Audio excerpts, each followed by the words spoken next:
ہو، لیکن میرا ایک حکم ہے، اور وہ حکم یہ ہے کہ تم دونوں اس درخت کے قریب مت جانا۔ شیطان بہکایا، ہم شارٹ کر رہے ہیں، پورا واقعہ نہیں بتائیں گے، صرف مقصد کی چیزیں بتائیں گے۔ شیطان نے آدم و حوا دونوں کو بہکایا اور اس درخت کے قریب لے گیا۔ جب شیطان اس درخت کے قریب لے گیا اور دونوں نے اس پھل کو کھا لیا تو جنتی لباس ان کے جسم سے اتر گیا۔ اللہ نے حکم دیا ہے آدم و حوا، تم نے میری حکم عدولی کی، میری نافرمانی کی، میرے حکم کو توڑ دیا، لہذا تم دونوں کا جنتی لباس اتر گیا۔ آدم اور حوا نے جنت کے درختوں کے پتے توڑے اور ان بڑے بڑے درختوں سے اپنے جسم کو چھپایا۔ فطرت ہے انسان کی، یاد رکھیے گا، آج کے اس بے شرمی و بے حیائی کے دور میں جہاں نہ مردوں کو شرم آئے نہ عورتوں پہ شرم رہ گئی ہو، ان کے لیے غور کرنے کی چیز ہے کہ آدم و حوا کے جسم سے جب جنت کا لباس اترا، جبکہ حوا ان کی بیوی تھی، کس بات کی شرم تھی؟ کوئی شرم نہیں، لیکن اس کے باوجود آدم و حوا نے درخت کے پتوں سے اپنا جسم چھپایا۔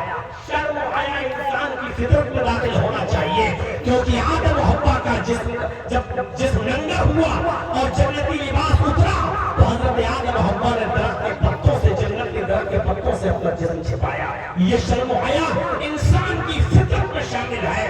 آج کے اس بے حیائی کے دور میں مرد بھی دیکھیں، عورتیں بھی غور کریں، آج ان کے ڈریس، ان کے لباس، ان کے کپڑے آج کس حد تک برہنہ ہو چکے ہیں، وہ کس حد تک ان کے کپڑے اتر چکے ہیں ان کے جسم سے اور شارٹ ہو گئے ہیں ان کے جسم سے۔ غور کریں میرے بھائیوں، پھر آدم و حوا دونوں کو جنت سے نکال دیا گیا، دنیا کے اندر داخل کیا گیا، بھیج دیا گیا۔ آدم اللہ کے نبی ہے، اللہ نے بھیج دیا، پریشانی آئی،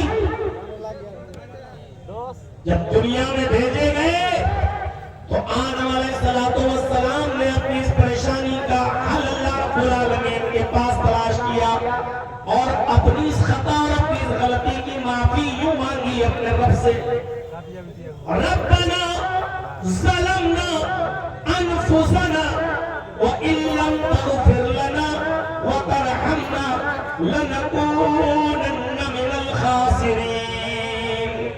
اے ہمارے رب، ہم نے اپنے نفسوں پر ظلم کیا ہے، ربنا ظلمنا انفسنا وان لم تغفر لنا وترحمنا لنکونن من الخاسرین۔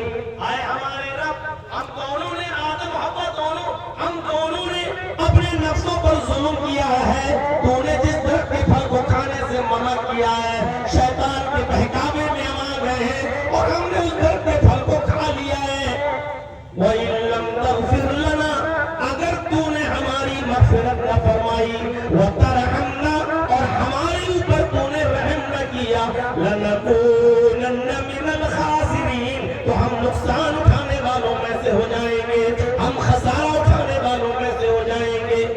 دیکھیے نبیوں پر پریشانی آئی، نبی کس کا دروازہ کھٹکھٹا رہے ہیں؟ اللہ کا۔ آئیے نوح علیہ السلام کی زندگی پر نظر ڈالیے۔ نوح علیہ السلام نے کس کو پکارا؟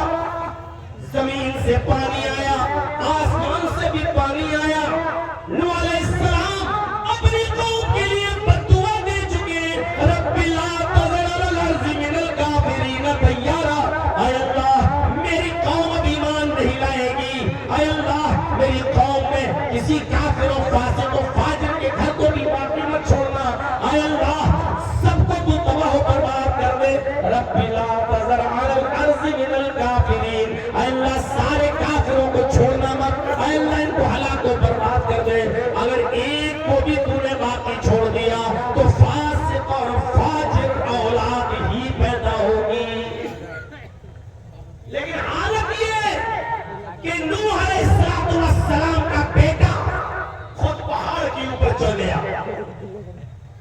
نوح علیہ السلام نے دیکھا کہ پانی بڑھتا جا رہا ہے، اپنے بیٹے سے کہنے لگے اے میرے بیٹے میری کشتی میں آ جا، اے میرے بیٹے ایمان لیا، اے میرے بیٹے اللہ کو اپنا معبود مان لے، لا الہ الا اللہ کا اقرار کر لے، سر اللہ کے سامنے جھکانے والا بنا لے اپنے آپ کو اور آ جا میری کشتی میں۔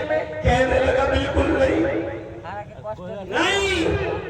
نہیں آ سکتا میں آپ کی کشتی میں، ہم پہاڑ پہ چل جائیں گے، دیکھیں پہاڑ پر پانی کیسے آتا ہے۔ وہ پہاڑ پہ چڑھ گیا۔ اولاد کی محبت اچھے اچھوں کو غافل کر دیتی ہے، اولاد کی محبت اچھے اچھوں کا ایمان بھی خراب کر دیتی ہے۔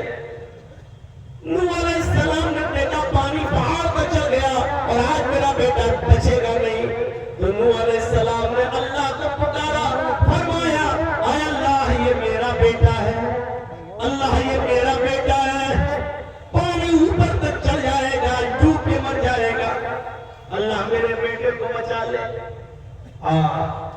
نوح علیہ السلام نے